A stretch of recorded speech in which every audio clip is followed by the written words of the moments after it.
10 মিনিটে যদি একটা অক্ষরও শিখতে পারেন, আপনি তো ইলমের পথে চললেন, ঠিক কিনা বলেন?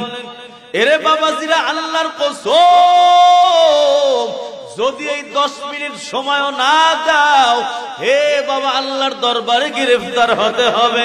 ইলম শিখো নাই কেন? মা বাবার বিরুদ্ধে আপিল করবেন, মা বাবা তো জেলখানায় যাবে, কিন্তু আপনি মুক্তি পাবেন না। আপনাকে আল্লাহ তাআলা ঠেকাইয়া দিবেন, বলবেন, এ বান্দা, ছোট কালে মা বাবা পড়ায় নাই, ঠিক আছে, কিন্তু যখন তোর বুঝ হইছে, যখন বান্দা তুই বুঝলি, যখন তুই জানলি ইলম শিক্ষা ফরজ, ওই টাইম থেকে বান্দা কেন ইলমে দ্বীন শিক্ষা দাও নাই? সাহাবায়ে কেরাম বলল, তোমরা কেন পারবা না? এ বাবা, আল্লাহর কাছে মুক্তির কোনো রাস্তা নাই।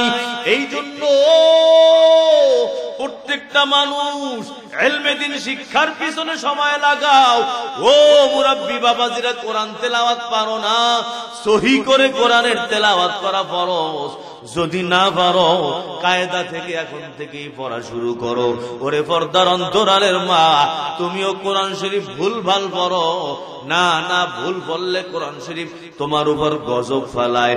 যেই বান্দা কোরআন ভুল পড়বে, কোরআন তার উপর লাআনাত করে।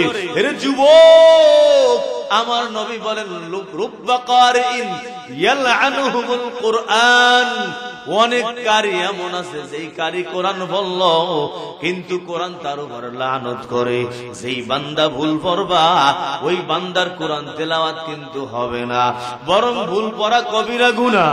এরে পর্দার অন্তরালের মা গো, তোমার জন্য ইলম শিক্ষা করা ফরজ। তুমিও পর্দার শহীদ। বর্তমানে আলেমার অভাব নাই। আগে দেশে কওমি মাদ্রাসা, মহিলা মাদ্রাসা ছিল না, এখন মহিলা মাদ্রাসার অভাব নাই। তুমিও কোন মহিলা মাদ্রাসায় ভর্তি হয়ে যাও। তোমার সন্তান, তাকে যেই মাদ্রাসায় ভর্তি করছো, তার সাথে সাথে তুমিও যাও। তুমিও গিয়া কোরআনটাকে শুদ্ধ বানাও, মাসআলা মাসাইল গুলা জানো। এ বাবাজি, কোরআন যদি শুদ্ধ না হয়, তোমার নামাজগুলো হবে না। নামাজ পড়বার নামাজও কবুল হবে না। কোরআন তেলাওয়াত যদি শুদ্ধ না হয়, হে বাবা, কবিরার গুনার মধ্যে পড়ে থাকবা। ওই কোরআন কারো জন্য পক্ষে সুপারিশ করবে, আবার কোরআন কারো বিপক্ষে সুপারিশ করবে। আল্লাহর দরবারে গিয়ে বলবে, হে আল্লাহ, রব্বে কারীম, এই দল আমাকে ছাইরা দিছে, হে আল্লাহ, এদেরকে তুমি জাহান্নামে ফেলাও। আল্লাহর কাছে বলবে, আল্লাহ আমাকে বর্জন করছে, আমাকে ছাইরা দিছে, যে তোমার দরবারে আল্লাহ বিচার দিলাম। রে বাবাজিরা, কোরআন যেমন সুপারিশ করবে, এই কোরআন আবার বিপক্ষে বিচারও দিবে। বিচার দিয়া ওই যেই বান্দা কোরআন পড়ো নাই, যেই বান্দা কোরআনের উপর আমল করো নাই, ওই বান্দাকে এই কোরআন জাহান্নামে নিয়ে যাবে। এর যুবক, ও পর্দার অন্তরালের মা, শোনো, যারা বুড়া হয়ে গেছো, 1 নম্বর, কেমনে তোমরা ইলম শিখবা? কোন মাদ্রাসায় ভর্তি হবা, নৈশ মাদ্রাসায় 1 ঘন্টা 2 ঘন্টা টাইম দিবা। যদি মাদ্রাসা না পাও, মসজিদের ইমাম সাহেবের কাছে আধা ঘন্টা 1 ঘন্টা টাইম দিবা। সেটাও যদি না হয়, বড় বড় আলেমদের বাংলা লেখার অনেক কিতাবাদি আছে রে বাবা, যেই কিতাবগুলোর মধ্যে মাসআলা মাসাইল লেখা আছে, যেই কিতাবগুলোর মধ্যে আপনার আমার দিন চলার জন্য যত বিধান, ওইগুলা লেখা আছে রে বাবা। ওই কিতাবগুলো আলেমদের পরামর্শে কিনবা, আলেমদের পরামর্শে কিনে তারপরে মোতালা করবা। এরে বাবাজিরা, এই অবস্থাও যদি চলতে থাকে, তাও আল্লাহর দরবারে জবাব দেওয়া যাবে, আল্লাহ, ইলমে দ্বীন আমি নিজে নিজে শিখতেছিলাম, কেউরে আমি পাই নাই, আমি নিজে নিজে সময় দিতেছিলাম। এরে বাবাজিরা, ওই কবরে যাওয়ার আগ পর্যন্ত সময়, কবরে যাওয়ার পর কিন্তু আর টাইম পাবা না। কবরে যাওয়ার পরে কিন্তু আর কোন রাস্তা নাই। ওই টাইমে আল্লাহকে কবরবাসীরা বলবে, আল্লাহ, ও মালিক, একটু দুনিয়ায় ফেরত দিয়ে দাও, আমি একবারে ভালো হুজুর হয়ে যাব, নেককার হয়ে যাব, দিনদার হয়ে যাব। হাসরের ময়দানে যাওয়ার পর আল্লাহর দরবারে বিভিন্ন আপিল করবে। আমার আল্লাহ বলবে, না না, যেই বান্দা একবার চলে আসে, ওই বান্দা দুনিয়ার মধ্যে যাইতে পারে না। হেরে যুবকের দল, তোমরা এখন যৌবনকাল, তোমাদের যৌবনকাল চলতেছে। কলেজে পড়ো, সাথে সাথে কোরআন তেলাওয়াতটাও পড়ো। কলেজে পড়ে সাথে সাথে কোন আলেমের সাথে সম্পর্ক রাখো।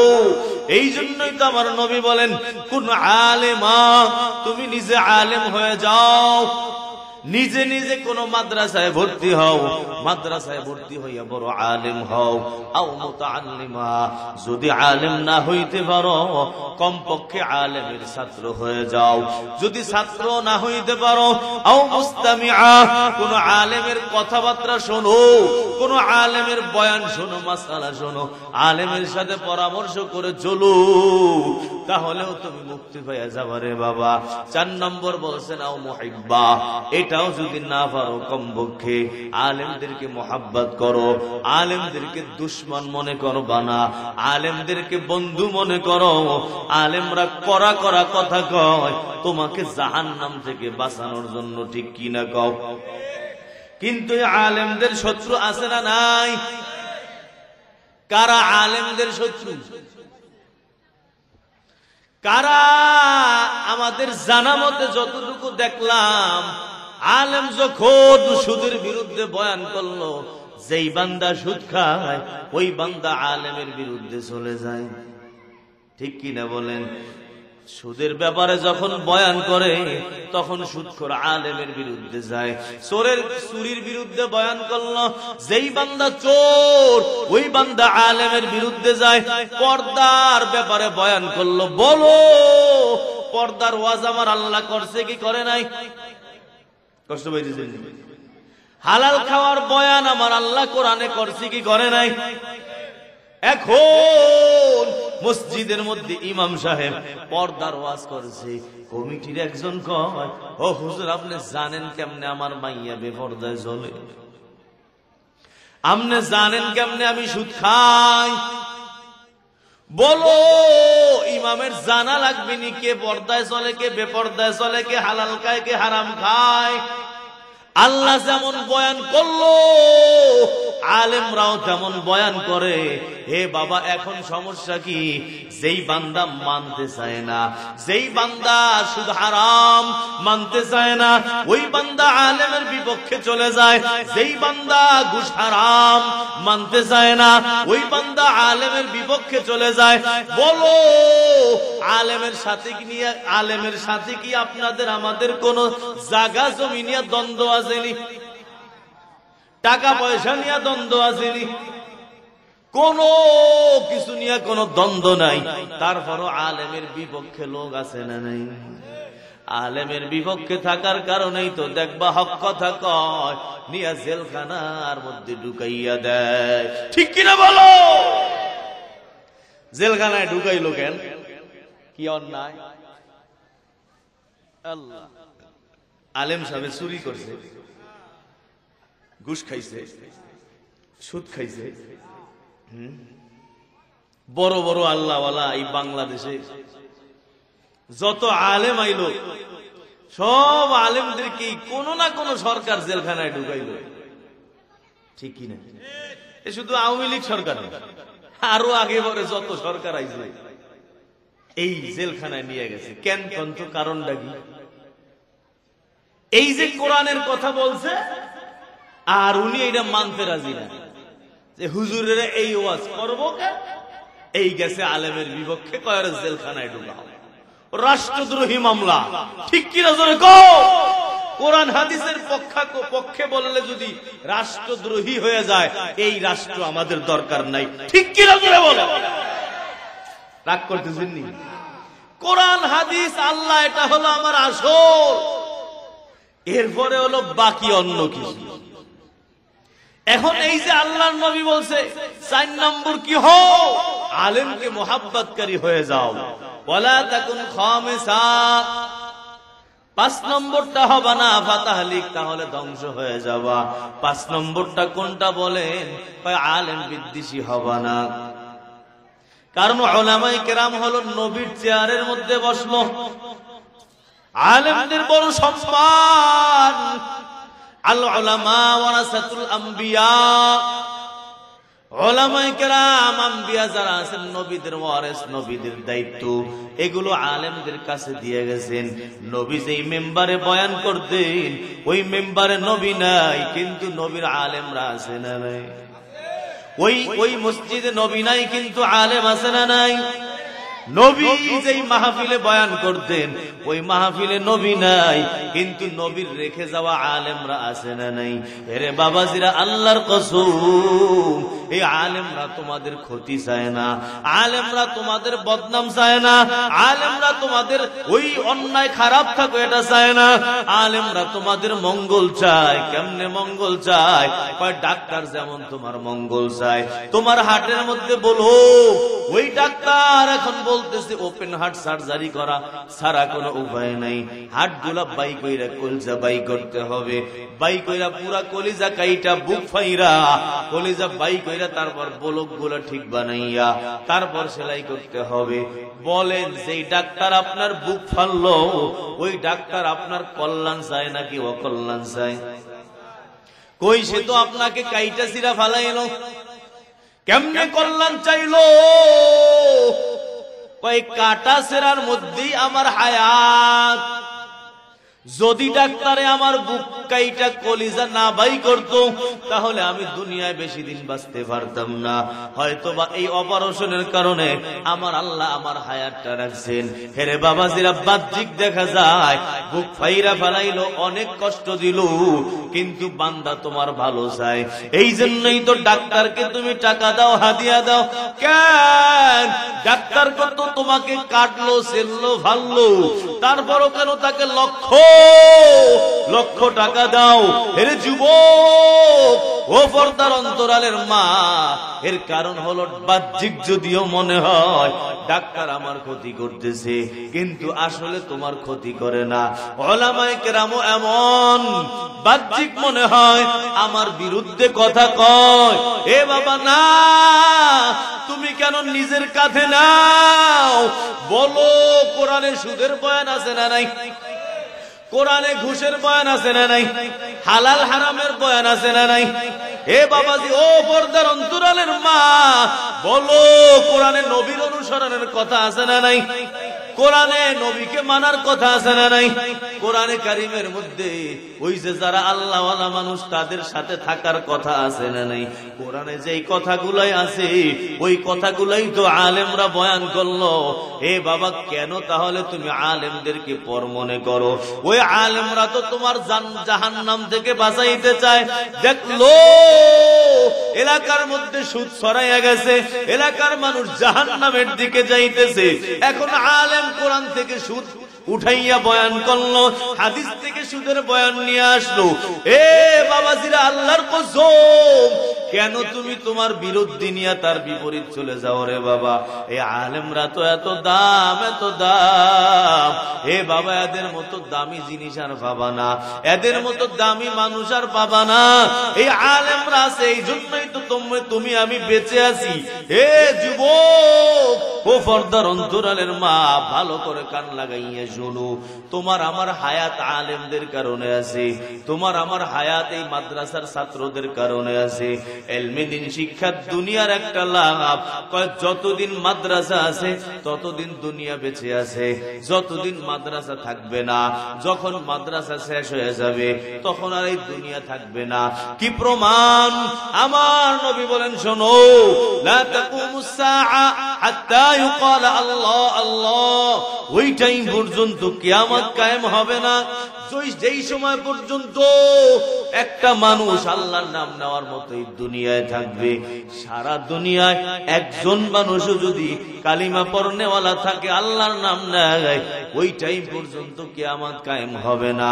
এ বাবাজিরা, বলো, এই দুনিয়া থেকে যদি মাদ্রাসাগুলো বন্ধ করে দাও, মাদ্রাসা বন্ধ হওয়ার 100 বছর পরে যাও, মসজিদ নাই, মাদ্রাসা নাই, দেখবা 100 বছর পরে আলেম পাওয়া যাবে না, 100 বছর পরে তালেবে ইলম তালাশ করে পাওয়া যাবে না, 100 বছর পর তুমি কোন কোরআন শিক্ষা দেওয়ার মানুষ তালাশ করে পাবা না। মাদ্রাসা মসজিদ সব বন্ধ হওয়ার 100 বছর পর কোন মানুষকে দেখবা কালিমা পর্যন্ত পারে না, বাবা অভাব নাই। হেরে যুবকের দল, ও পর্দার অন্তরালের মা, ওই টাইমে কি হবে কয়, যখন আল্লাহর নাম নিবে না, কালিমা পড়বে না, আল্লাহকে ডাকবে না, ওই টাইমে আল্লাহ ইসরাফিলকে বলবেন, ওরে ইসরাফিল সিংহায় ফু দাও, দুনিয়ার হায়াত শেষ, দুনিয়া ধ্বংস হয়ে যাবে। তাহলে 1 নম্বর যেটা বোঝা গেল, মাদ্রাসাগুলো আছে যার কারণে আমরা বাইসা আছি। বিশ্বাস করতে কষ্ট লাগেনি? কারণ দলিল কি?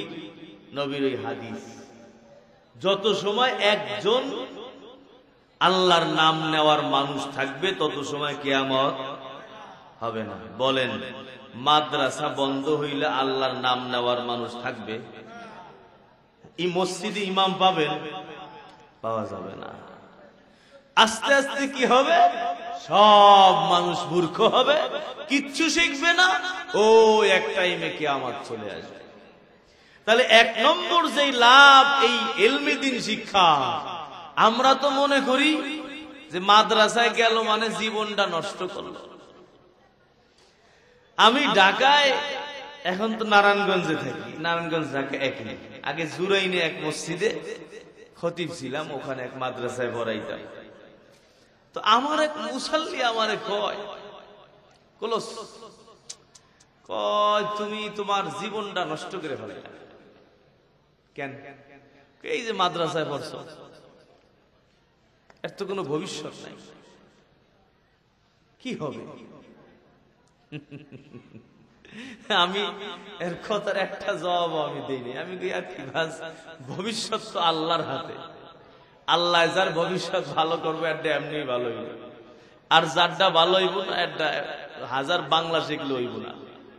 আমি কইছি যে আমার এলাকার মধ্যে একজন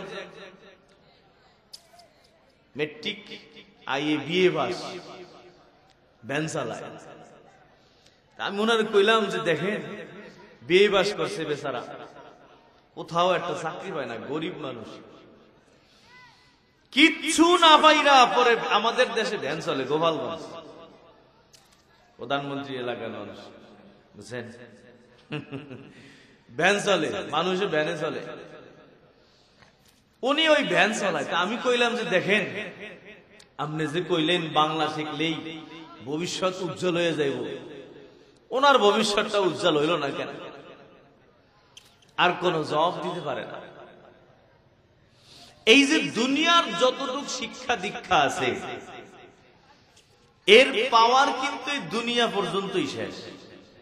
মেট্রিক আইএ বিএ এমএ যা করেন, ডাক্তার ইঞ্জিনিয়ার এফসিপিএস এফআরসিএস আরো যত বড় বড় শিক্ষিত হন না কেন, কবরে গিয়া কি অঙ্ক জিগাইব, ইংরেজি, বিজ্ঞান, সমাজ, ইতিহাস, একটাও না।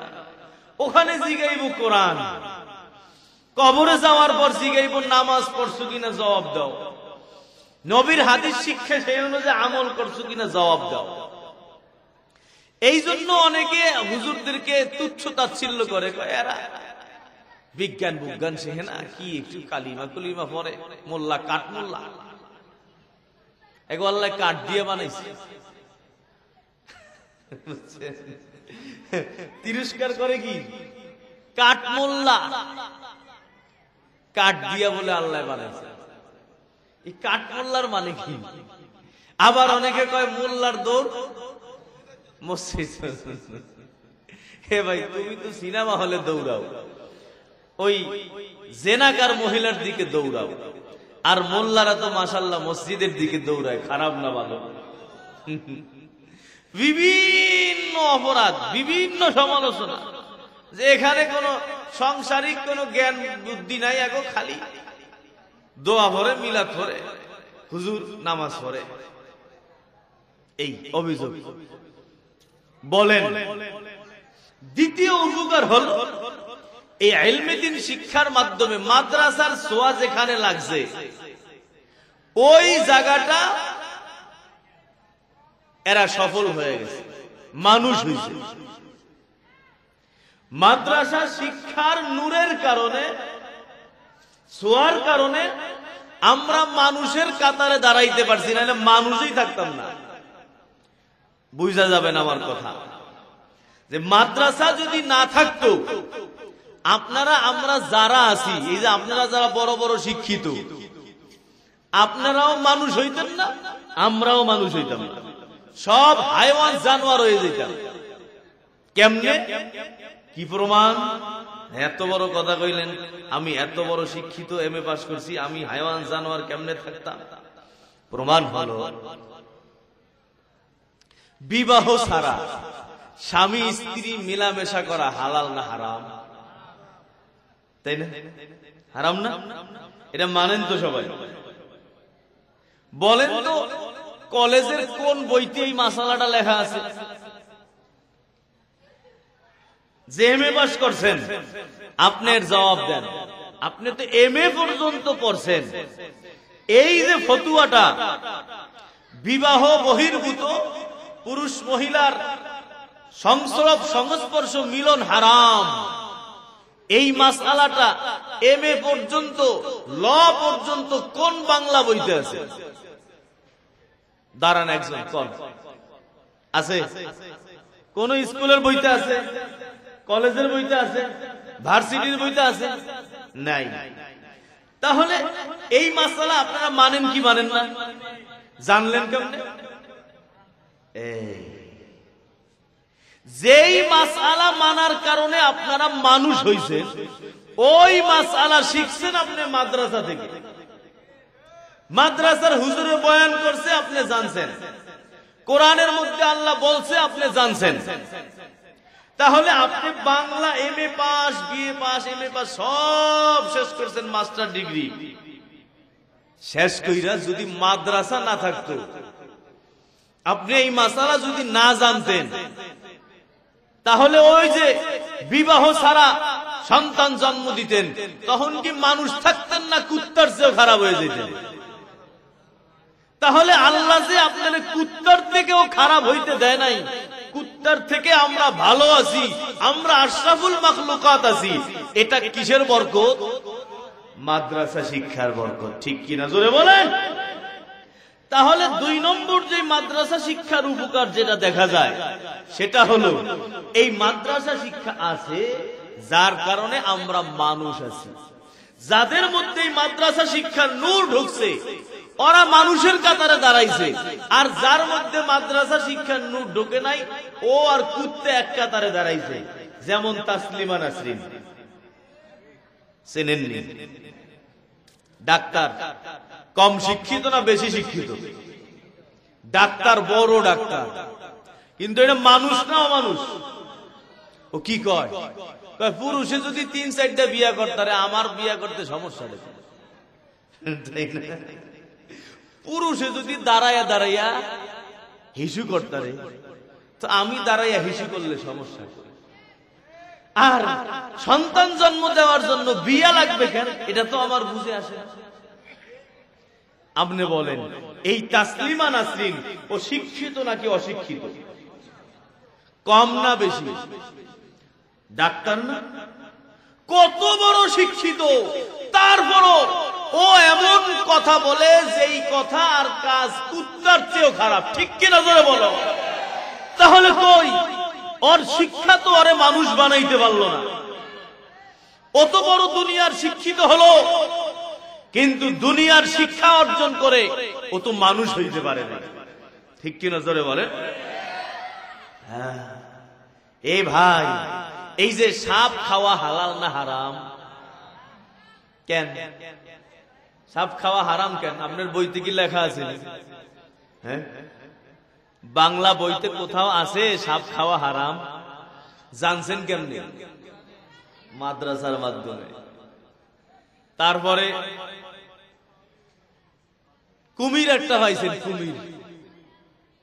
এখন কুমির রে, ওই যে দেখবেন চাইনার মানুষ সব জেতা জেতা খেয়ে লাগে, যত পোকা মাকড় আছে ওরা একটারেও বাদ দেয় না, সবগুলা খায়।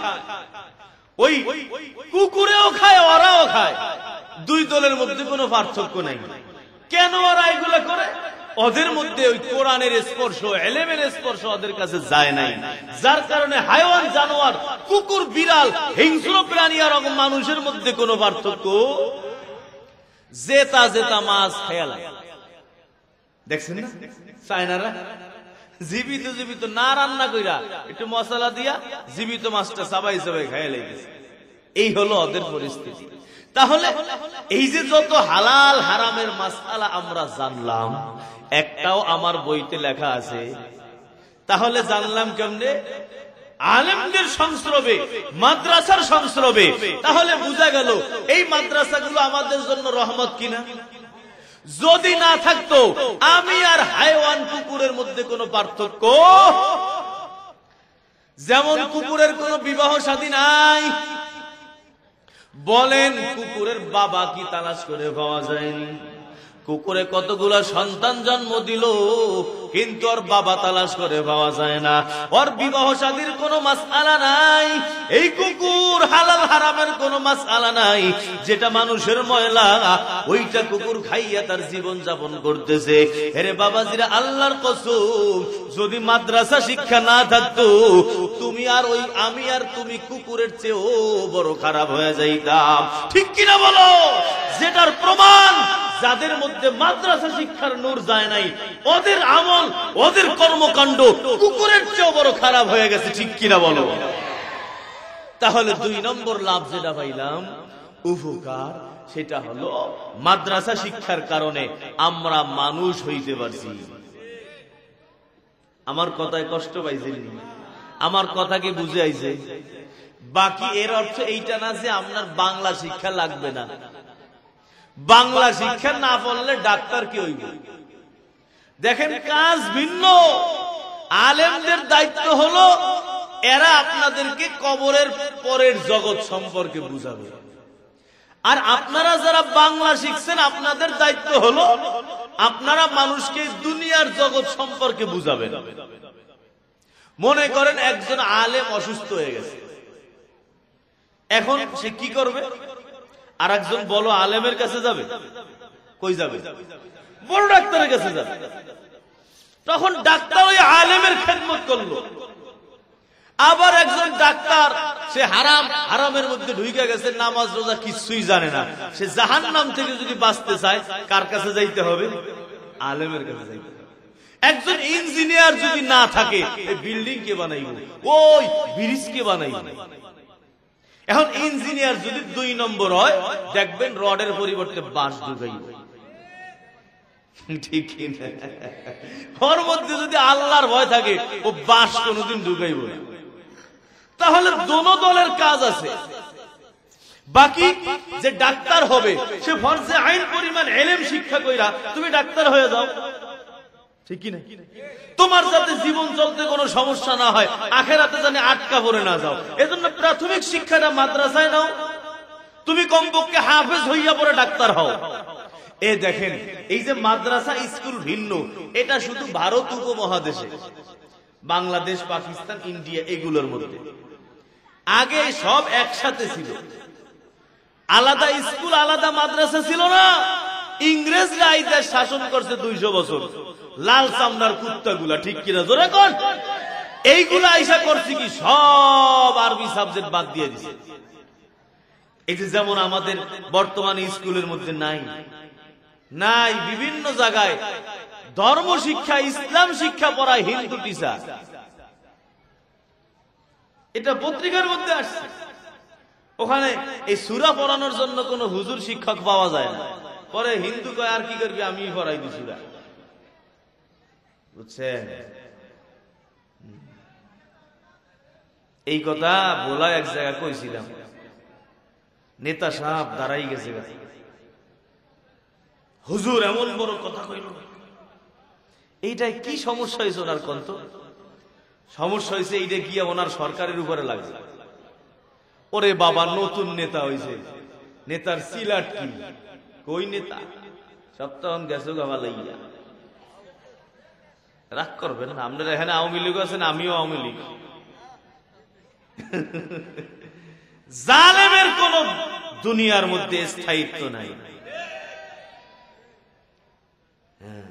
পৃথিবীতে কেউ স্থায়ী হয় না, হোক না সে ফেরাউন কিবা নমরুদ, কেউ হবে চিরকাল রয় না।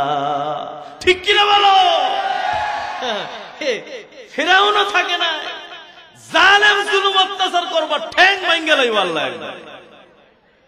কি শুরু করছিল, খায়া লাইব দেশটারে।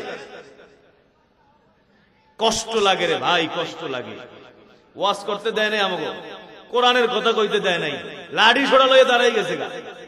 হুজুরদের উপর হামলা আক্রমণ করছস, কই জাগো, এখন তোরা জেলখানায় ঢুকাইছস, তোরা এখন জেলখানায় ঢোকার লেগে রেডিও।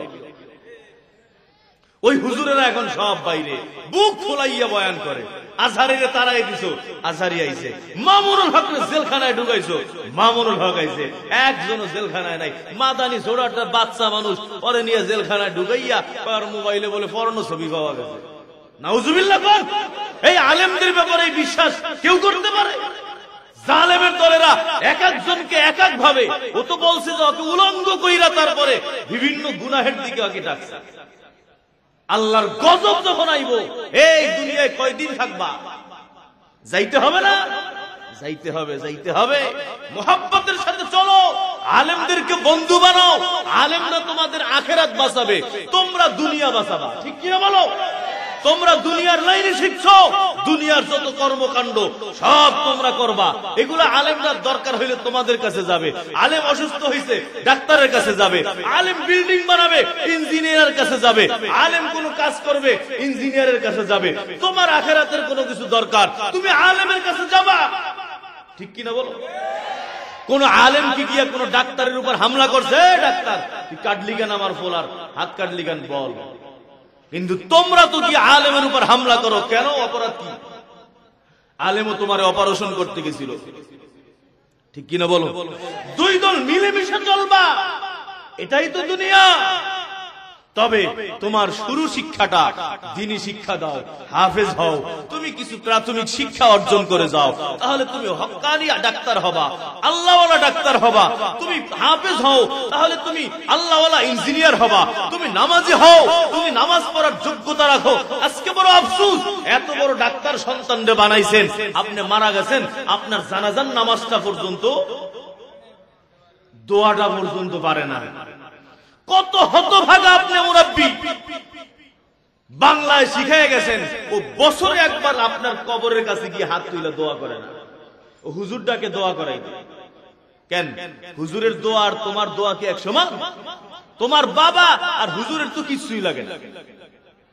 তুমি নিজের বাবার জন্য হাত উঠায় দোয়া করবা, সন্তানটার এইটুক মানুষ বানান নাই। আরে শিক্ষা দুনিয়ার বড় শিক্ষিত করছেন, কিন্তু যতটুকু পাইছে মাদ্রাসার বরকতে পাইছে। ঠিক কিনা? না হলে এটুকু পাইতো না। যারা মাদ্রাসার নূর পায় নাই, ওরা তো কুত্তার চেয়েও খারাপ হয়ে গেছে। তাসলিমা নাসরিন, তারপর বড় বড় নাস্তিকের দল, এগুলো শিক্ষিত না অশিক্ষিত? সবগুলো বড় বড় শিক্ষিত। এরপর আর এক নাস্তিক হচ্ছে মজুমদার, চেনেন? একটা একটা বড় শিক্ষিত, কিন্তু তারপর আলেম বিদ্বেষী, ওলামা বিদ্বেষী, মাদ্রাসা বিদ্বেষী, মসজিদ বিদ্বেষী। কারণ ওদের মধ্যে কোরআনের নূর ঢোকে নাই, আলো ঢোকে নাই। ওরা কুত্তার চেয়েও খারাপ হয়ে গেছে। ঠিক কিনা ধরে বলো? এ ভাই, আমরা দুই দল, কেউ দুনিয়ার শিক্ষা অর্জন করছেন, কেউ আখিরাতের শিক্ষা অর্জন করছে। দুই দলেই মিলেমিশে একে অপরের থেকে ফায়দা হাসিল করব। আপনার মা, আপনার বোনের বিবাহ ডাক্তার সাহেব পড়াবে, খুতবা ডাক্তার সাহেব দিবে, আলেমে দিবে। আপনার মার জানাজা ইঞ্জিনিয়ার সাহেব করাবে, আলেমে করাবে। আপনার কোন দোয়ার আয়োজন, দোয়া করাবেন তো আল্লাহওয়ালা আলেমদের মাধ্যমে। এই যে আখিরাতের কাজগুলো আলেমরা করে দিবে, আর দুনিয়াবি কাজগুলো ডাক্তার ইঞ্জিনিয়ার যারা দুনিয়ার শিক্ষায় শিক্ষিত তারা করে দিবে। দুই দল মিলে আমরা জান্নাতে চলে যাব। বলেন ঠিক কিনা? এ ভাই, ডাক্তাররা জান্নাতে যাবে না? যদি সে নামাজি হয়, যদি সে হালালের উপর চলে। ইঞ্জিনিয়ার যদি নামাজি হয়, হালালের উপর চলে, সেও জান্নাতে যাবে। সবাই আলেম হওয়া সবার জন্য ফরজ না। বাকি জরুরি পরিমাণে ইলম শিক্ষা করা এটা সবার জন্য ফরজ, শিখতে হবে। একজনের পা নাই, আর একজনের চোখ নাই, আর একজনের হাত নাই। এখন এরা গাছ থেকে একটা সুপারি পারবে, কেমনে পারবে? একা কেউ পারবে? একা সম্ভব না। তিনজনে মিলে যদি মেহনত করে, যার পা আছে এর উপরে দাঁড়াইলো, যার চোখ আছে নিচে দাঁড়াইলো, যার চোখ নাই নিচে দাঁড়াইলো, যার চোখ আছে এ উপরে গেল, ও আর এক ভাবে কোনোভাবে দুই তিনজন মিলে ওই খেজুরটা পারলো, ওই সুপারিটা পারলো। তাহলে দেখা যায় সব মিলে যদি আমরা কাজ করি একটা একেবারে সহজ হয়ে যায়। এই বাংলায় মাদ্রাসা স্কুল আলাদা ছিল না, ইংরেজরা আইসা এই সব আলাদা করে ফেলছে। পরে এই কওমি মাদ্রাসা তৈরি হয়েছে, দারুল উলুম দেওবন্দ। কেন? যে শুধু আরবি পড়ায়। কেন? কারণ হলো ওরা তো আমাদের সব বন্ধ করে দিছে। এখন যদি কোরআন হাদিস শিক্ষা না দেয় সব তো জাহান্নামে যাবে। জাহান্নাম থেকে বাঁচানোর জন্য এই মাদ্রাসাগুলো বানানো হয়েছে। এখন এই মাদ্রাসাগুলো এই কারণে প্রথমে বাংলা ইংরেজি ছিল না, এখন সব বাংলা ইংরেজি ঢুকে গেছে। বাচ্চাটাকে প্রথম মাদ্রাসায় দিবেন, তারপরে গিয়ে যেখানে পড়ানোর সেখানে পড়াবে। ভালো ভালো কিন্ডার গার্ডেন আছে আলহামদুলিল্লাহ। তাহলে একটা লাভ কি? মাদ্রাসার কারণে আমরা বাইচে আছি। 2 নম্বর লাভ, মাদ্রাসার কারণে আমরা মানুষ আছি, নাহলে কুত্তার চেয়ে খারাপ হয়ে যেতাম, ঠিক কিনা? মাদ্রাসার কারণে আমাদের আখেরাতের ফিকির আছে। 3 নম্বর লাভ দুনিয়া। মাদ্রাসা আছে যেই কারণে আমাদের মধ্যে ওই মরণের ফিকির আছে। যদি এই ইলমে দ্বীন শিক্ষা না থাকতো, ওই কবর জানতাম না, হাসর মিজান কিছুই জানতাম না, বাস জাহান্নামে যাওয়া লাগতো, ঠিক কিনা বলেন? দুনিয়ার লাভ। মরার সময় কি লাভ? মারা যাওয়ার সময় আপনি আমি ঈমান নিয়ে যাইতে পারবো, ঠিক কিনা বলেন? এই মাদ্রাসার বরকতে আলেম ওলামাদেরকে যদি মোহাব্বত করলাম, আলেম ওলামাদের সাথে সম্পর্ক রাইখা চললাম, আমার নবী বলছেন আলাইকুম বিমুজালাসাতিল উলামা, ওলামায়ে কেরামদের মজলিসে যাও, তাদের সাথে সাথে থাকো, তাদের সাথে মিলেমিশে থাকো, তাদেরকে মোহাব্বত করো, তারা যেই কথা বলে সেইটা মাইনা চলো। তারা তোমাদের ক্ষতি চায় না।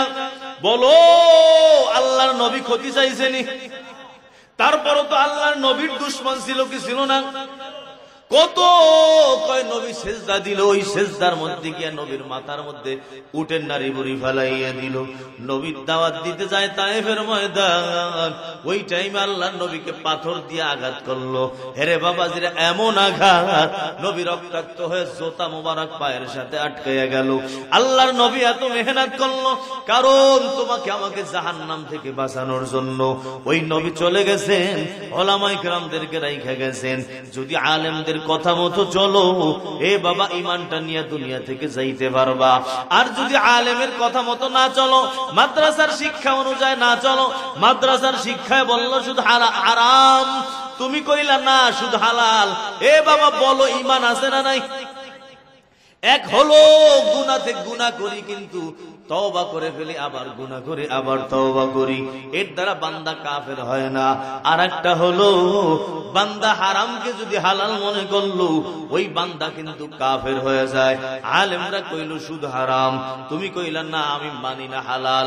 কইল ঘুষ হারাম, তুমি কও না আমি মানি না ঘুষ হালাল। আলেমরা কইল পর্দা পর ফরজ, তুমি কইলা না না পর্দা চলা কোনো ফরজ না। কয় পর্দার মধ্যে বড় শয়তান আছে না নাই? এ বাবাজিরা, একটা হলো না মানা কবিরা গুনাহ, আর একটা হলো অস্বীকার করা। যখন বান্দা অস্বীকার করে তখন বান্দা কাফের হয়ে যায়। এই মাদ্রাসা শিক্ষার বরকতে আল্লাহ তোমাদেরকে ঈমান নিয়ে যাওয়ার তৌফিক দিল। যদি মাদ্রাসা শিক্ষা না থাকতো ঈমান পর্যন্ত পাইতা না। কবরের কি লাভ? মাদ্রাসা শিক্ষার বরকত। কবরে যাবা, এ বাবা তাফসীর কাবীরের মধ্যে ওই এক ঘটনা লেখলো। এক আল্লাহর বান্দা পয়গম্বর মুসা আলাইহিস সালাম এক কবরস্থানের পাশ দিয়ে যাইতেছিলেন। ওই পাশ দিয়ে যাইতেছেন আর দেখেন ওই কবরের মধ্যে আযাব হইতেছে। আল্লাহর বান্দা এটা দেখে চলে গেছেন। আবার যখন ওখান থেকে ব্যাক করছেন, ব্যাক করার সময় দেখেন না না ওই কবরের মধ্যে আর আযাব দেখা যায় না, আযাব নাই। আল্লাহর বান্দা জিজ্ঞাসা করলেন কি ব্যাপার? পয়গম্বর মূসা ওই কবরওয়ালাকে জিজ্ঞাসা করলেন, হে কবরওয়ালা বলো, যাওয়ার সময় তো আমি তোমার কবরের মধ্যে আগুন দেখলাম, এখন কেন তোমার কবরের মধ্যে আগুন নাই? আল্লাহর বান্দা বলে, হুজুর আমি যখন দুনিয়া থেকে বিদায় নিলাম ওই টাইমে আমার বিবি গর্ভবতী ছিল। আমি এখানে আসার পর আমার আল্লাহ তাআলা আমাকে একটা পুত্র সন্তান দান করেন। ওই সন্তানটা বড় হলো, 4-5 বছর হলো। সন্তানটাকে মাদ্রাসায় দিল, কোরআন শিক্ষার জন্য দেওয়া হলো। ওই সন্তান আজকে সর্বপ্রথম বিসমিল্লাহর সবক নিছে। আমার সন্তান বিসমিল্লাহির রহমানির রহিম এই সবক নিছে, বিসমিল্লাহ পড়ছে। এই সবক নেওয়ার কারণে আল্লাহ আমার কবর জান্নাত বানাই দিছে। কারণ আল্লাহ বলতেছে, হে বাবা, তোর সন্তান তো আমাকে রহমান বলল, তোর সন্তান তো আমাকে রহিম বলল, সুতরাং যেই বাচ্চা আমাকে রহমান বলে, রহিম বলে, আমি তো তার বাবার কবরে আযাব দিতে পারি না। ও মুরাব্বি বাবাজিরা, এই দুনিয়ায় যতই সম্পদ রাইখা যাও কোনো লাভ নাই। ওই কবর হলো তোমার আমার আসল ঠিকানা। ওই কবরে সবাইকে যাইতে হবে। বলো হেরে বাবা, কল্পনা করো ওই কবরে কিভাবে তুমি থাকবা। এমন জায়গায় তোমার কবর, যেই জায়গার মধ্যে দিনের বেলাও মানুষজন যাইতে বড় ভয়। বাঁশ বাগানের মধ্যে কবরটা দিল, এমন জায়গার মধ্যে তোমাকে শুয়াইছে। 3-3.5 হাত কবরটা রে বাবা, ডানে মাটি বামে মাটি নিচেও মাটি। তোমার বাসার মধ্যে দামি দামি খাট, কিন্তু ওই কবরের মধ্যে একটা খাট দিছিনি। তোমার বাসার মধ্যে দামি দামি বিছানা কবরে দেওয়া হয়েছে নি? বলো ওই কবরের মধ্যে তোমার কিচ্ছুই যাবে না। তুমি ব্যাংক ব্যালেন্সের মালিক। ওই কবরে যাওয়ার সময় তোমার ব্যাংক ব্যালেন্স গুলো আর একজনের হাতে চলে যাবে। দামি দামি মোবাইল, দামি দামি পোশাক একটাও তোমার সাথে যাবে না। ও পর্দার অন্তরালের মা, ওই তোমার কবরে তোমার দামি দামি অলংকার গুলো যাবে না। তোমার কবরে তোমার দামি দামি শাড়ি গুলো যাবে না। ওই কবর তো একা। ওই কবরে শুধুমাত্র বাবা আমল, নিজের আমল যাবে আর সদকায়ে জারিয়া যাবে। আর যদি কোনো সন্তান দ্বীনি শিক্ষা দিয়ে যাও, যদি কোনো সন্তানকে মানুষ বানাইয়া যাও, যদি কোনো সন্তানকে আলেম বানাইয়া যাও, ওই আলেম সন্তান যদি কবরে দাঁড়ায়, আমার আল্লাহ তোমার কবরের আযাব মাফ করে দিবে। এরে বাবাজিরা, ওই কবরের আযাব মাফ হয় সন্তানকে যদি মাদ্রাসার শিক্ষা দাও, সন্তানকে যদি দ্বীনি শিক্ষা দাও, সন্তানকে যদি নামাজি বানাও। আল্লাহর কসম, যেই সন্তান দিন প্রচার করবে যদি ইখলাসের সাথে কইরা থাকে, ওই সন্তানের কবরে আমার আল্লাহ কোনদিন আযাব দিতে পারে না। কারণ আল্লাহর কাম যেই সন্তান করে, ওই সন্তানের বাবার কবরকে আল্লাহ তো জান্নাত বানিয়ে দিবে। এর যুবকের দল, হাসরের ময়দানেও মাদ্রাসা শিক্ষার উপকার আছে। আলেমদেরকে আমার আল্লাহ বলবেন, উলামায়ে কেরাম যাও, এক সাইড হও। সবাই এক সাইডে হয়ে যাবে। আল্লাহ ঘোষণা দিবেন, সবাই তোমরা জান্নাতে যাও। এ বাবা, ওই টাইমে আলেমরা যখন জান্নাতে রওনা দিবে, কিছু মানুষ এদেরকে দেখা যাবে, ওই মানুষগুলো আলেমদের পথ আটকায় দাঁড়ায় যাবে। বলবে, হুজুর দাঁড়ান, আপনারা তো জান্নাতে যাইতেছেন, আমাদেরকে না দিয়া জান্নাতে যাইতে পারবেন না। কারণ হলো, দুনিয়ায় যখন আপনারা ছিলেন, আপনাদেরকে আমরা মোহাব্বত করতাম, আপনাদেরকে আমরা ভালোবাসতাম। আজকে একা একা জান্নাতে যাবেন, এই কাজটা কিন্তু হতে পারে না। এ বাবাজিরা, এক একজন এক এক কথা বলবে। নবী হাদিসে বলেন, এক একজন বলবে, ও হুজুর, আমি দুনিয়ায় আপনাকে এক গ্লাস পানি পান করাইছিলাম, ওই পানি পান করানোর আর আপনার জন্য ছিল ইখলাসের সাথে। আজকে আপনি আমাকে না রাইখা যাইতে পারবেন না। আর একজনে বলবে, হুজুর, আমি আপনাকে অমুকটা জিনিস হাদিয়া দিয়েছিলাম, আজকে আমাকে না রাইখা যাইতে পারবেন না। আলেমদের রাস্তা বন্ধ করে দাঁড়াইয়া যাবে। উলামায়ে কেরাম আল্লাহর দরবারে যাবে, গিয়া বলবে, আল্লাহ, তোমার এই বান্দারা আমাদেরকে জান্নাতে যাইতে দিবে দিবে না যদি তাদেরকে আমরা জান্নাতে নিয়ে না যাই। আল্লাহ বলবে কেন? কয় আল্লাহ এই বান্দারা দাবি করতেছে তারা নাকি আমাদেরকে মোহাব্বত করত। আল্লাহ বলবে যাও, যারা মোহাব্বত করত সবাইকে নিয়ে জান্নাতে চলে যাও।